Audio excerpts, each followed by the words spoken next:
Ace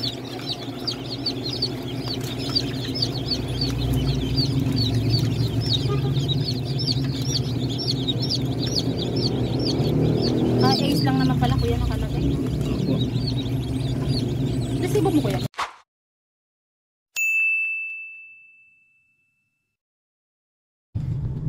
For today's video nga guys, ay aking kukunin yung aking mga pinapisabagang itlog, sisiw ng aking mga Tagalog na manok. Yung pag sa dami ay nahihirapan ng limliman ng mga inahin. Wala na naman akong dala na lagyan. Ako galing ospital. 16 yan nung nakaraan 16 ang may similya. Lupita. Kung alimbaga din yung akin. Yun nyo guys, pag kayo magpapagarne, tawag pa ganito. Pag kayo magpapapisa sa mga incubator, yun yung papangalanan ng itlog at nang hindi mahirapan. Hinahanap pa ni tita kung alin ang akin. Pinapatay ko kasi yung ng malahibo. Nalalampak. Ang aking pangalan dyan ay Ace.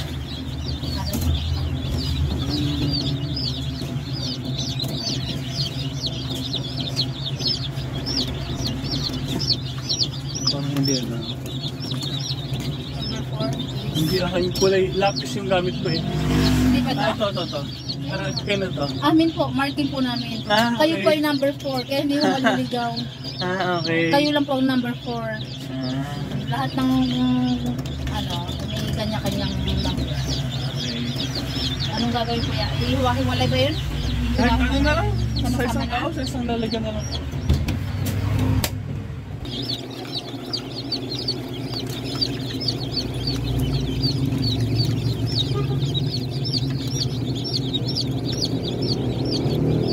Ace lang naman pala kuya nakalagay. Resibo mo kuya, binigyan mo sa'yo. Ito ba?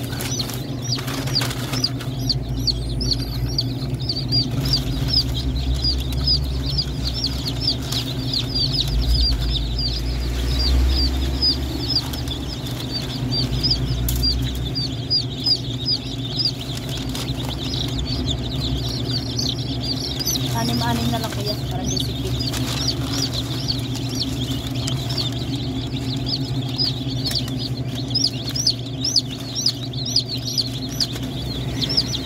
Dami din napisa.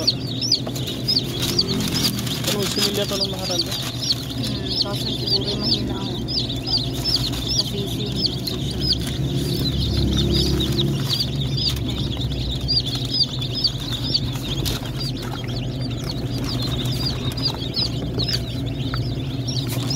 Ano lang? Kasi Apat ang pinapisa.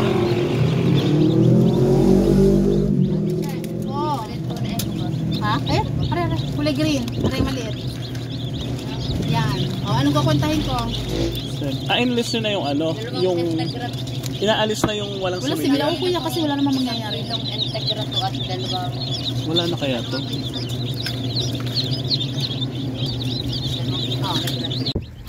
At aring ang ating mga sisiw. Kaya nakalagay sa supot. Parang bigas. Ay gagayak na at iuwi natin itong mga ito.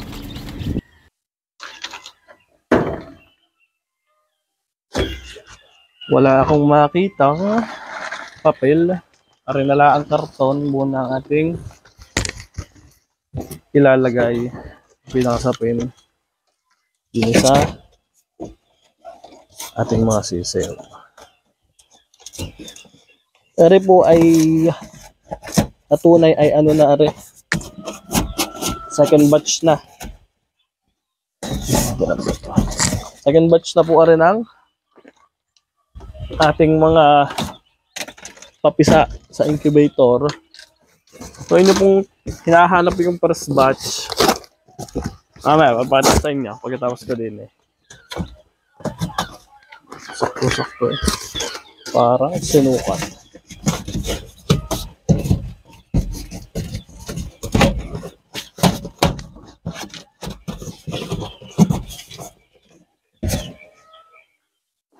Ganahan natin ang bato.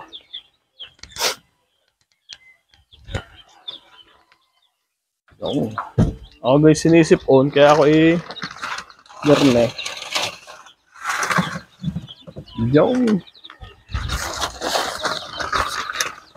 Pag may sipon ay lambutin. Yung. Ano po ay 17 yung itlog natin na ating dinala doon, second batch natin. Ang napisalaan po ay 2, 4, 6, 8, 10. Ba? 11. 2, 4. Ba, meron pa din. 2, 4, 6.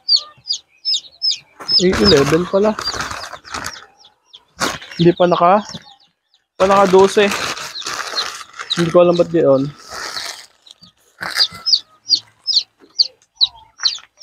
Yan po ang ating yan. Second batch na yan ng ating mga papisa. Ihayaan muna natin diyan para makarelax-relax. Mamaya natin lalagyan ng painom tsaka patuka. Yan. Gatan yung aring cage na ay sa 2, 3, 4. 4 na pitak ito.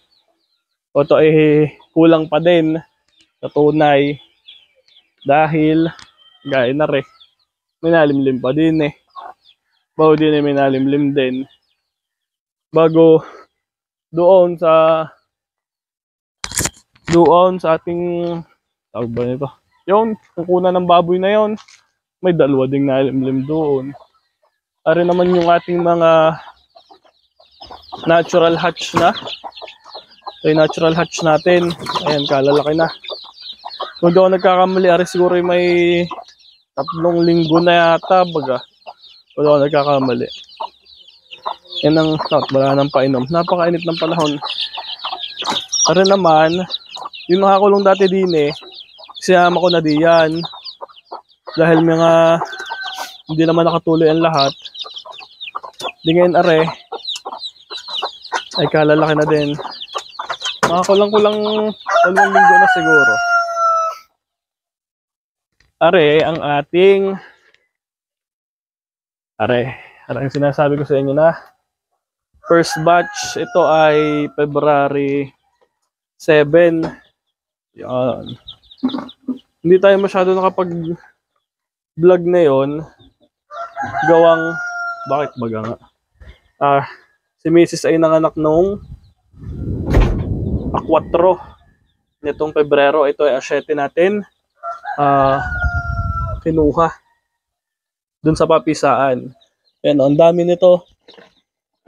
Ito pala ay nadagdagan ko ng 4. Yung 4 na galing dun sa natural hatch. Gawang iisang araw naman ng pagitan, isinama ko na dito at hindi na ako magkaroon ng problema sa kulungan. Ang ilaw nito ay 25 watts lang. So, ganda naman ng katawan. Hindi binalot. Ayan, binalot na balot ko na nga yung balot na balot. Ito daw yun. Balot na yung kanyang kulungan at nang hindi magka-problema ang mga sisiw. Lalaki na. Ayun Ayan ha. Tingnan nyo yan. Meron na lang akong 3 bakanting cage doon. Ngayon, tingnan nyo, meron pa din isa pang nalimlim. Ayan. May isa pa din Ano naman ay bibe. Kaya okay lang. Ay aring isang inayaan ko ng lumimlim, 4 ng itlog. Ang ibang itlog niyan ay naisama na natin doon sa So, yun. Kaya ito ay first batch. Yan, ang first batch natin. At yung second batch natin, yun nga. Nakakulit natin ang ating Kuya Buboy na ayusin yung kulungan doon dati. Yung doon. Tahan natin. Yan yung mga kulungan natin dati sa pugo. Na naging kulungan ng manok. Na naging kulungan ng pugo uli. Bago nga ikulungan na naman ng manok. Aba, minalimlim pa nga pala doon. Sa baba ng niyog na yon. At kanina, ay aking nararamdaman nung ako'y nagpakain ng baboy. Sige, parang nagagalit ng inahin. Yung kulungan natin din dati.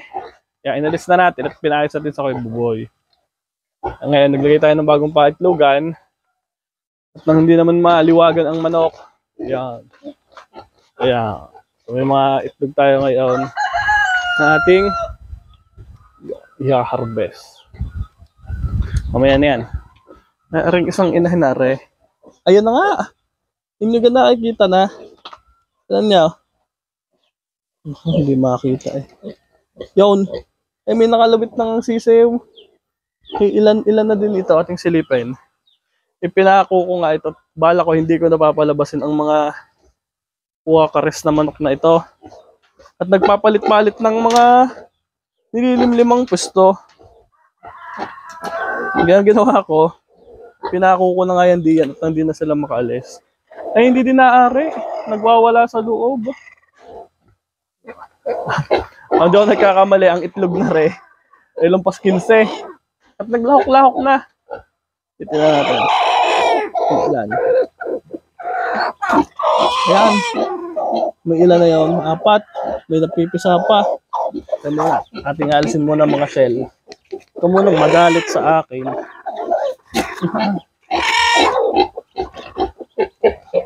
Ito muna. Alisin lang natin ang shell.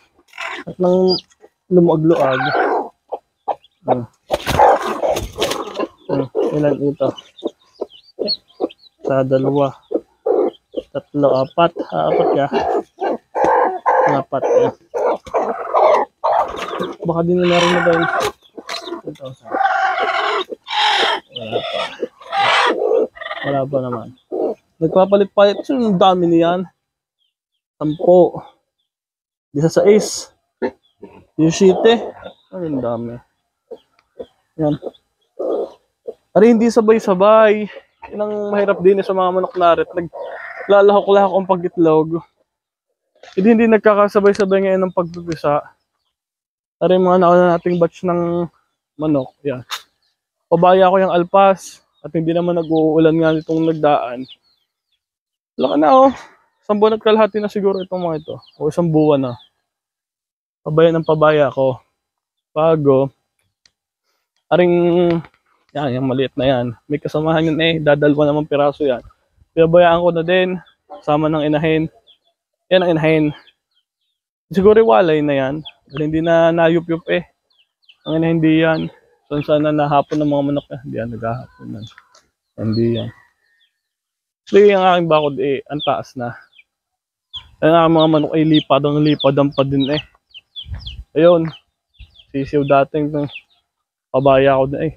Tandang pala yan. Malaki na din. Ay kulang ang kulungan. Sa dami pa ng mapipisa eh. Hindi ako masyadong maglalapit sa sagat ng mga niyog na ready. Papakita ko sa inyo. At ako gay nabagsakan na noon ng niyog. Ay tunay naman kainain naman eh. Ayun. Wala ang nalimlim. Ayan. Wala ang nalimlim. Ay. Sa daming magulang. So nagayaon. Sa daming tuyong yun. Hindi ko kayo mabagsakan na naman. Kaya pinaputol ko yan eh. Yan yung mga niyog na yan. Ito, ayun, tsaka yung isa doon, pinaputol ko na. At ako'y nabagsakan. Isang lungkos ay 12. Butit hindi ako namatay. Ang dami pang ibang mga manok na nalimlim, hindi natin alam kung nasaan. Kalalaki na eh. Maglalagay tayo ng painom diyan maya-maya. Bago. Bala ko yung ating kulungan ng kambing na yun. Hindi na tayo maglagay ng mga ibang sisiw at parang mag-uumpisa na magtag-ulan. Yun nga pala, may bibi nga pala doon. Bahala na siya kung saan siya mga pupunta. Lakas ako may 20 ang nililimliman na yun eh. Ito. Natin kulungan ng kambing noon. Oy, taka sa mga manok na yan at hindi man lang, hindi na lang nag-ugad. Ayan. Ayan na. Ang masukal na paligid. Ang aking mga manok. Ang tandang ko ay 4 na nambababa. Yan. Yan, pinakamatanda. Talisay, 3. May isa akong pula din eh.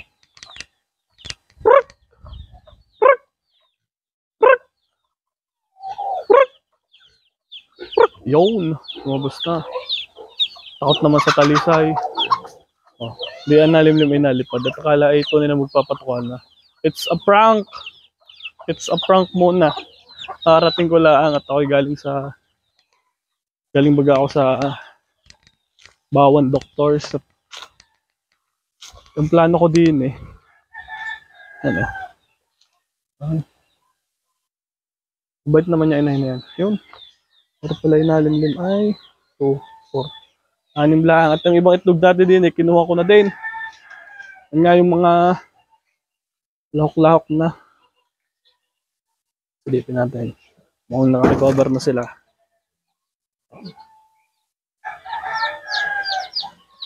Dati talaga, ako yung pag nagpapa-incubator, linggo-linggo.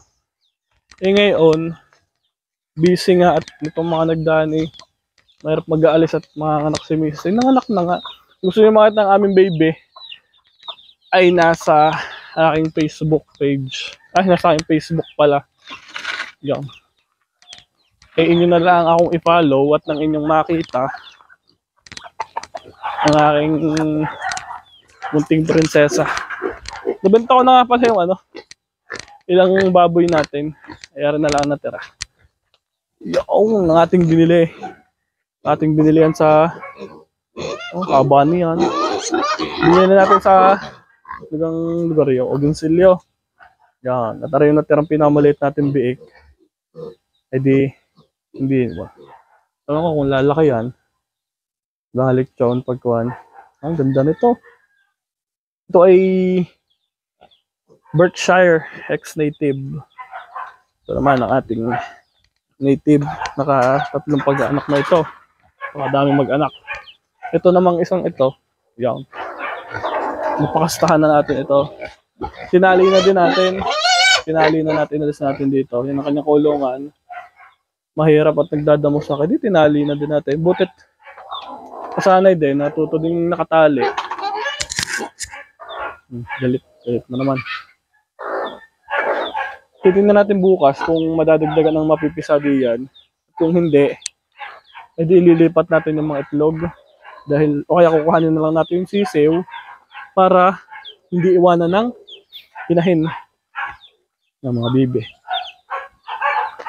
Yun muna for today's video. At talagang pagod ang inyong Kuya Ace. Galing ako ng Bawan Doctors at kinuha ko yung certified true copy ng birth certificate ni Ining. Ayun guys, follow me on Facebook, Ace Mendoza Balahaja. And mahalin natin ang ating kalikasan. Mag-alaga tayo ng hayop. Ayan. Kung may lugar din lang kayo, mag-alaga kayo ng hayop at nang hindi kung ano-ano ang bisyo ang naaatupag ng tao. Pag may mga garne kang intindihin, makakalimutan mo na magbisyo. Sarap mag-alaga ng garne. Yan, yung puguan natin. Yan. So, wala pa tayong update sa ating quail farm business. So, ito muna ang natin. Ibang pinagkakaabalahan.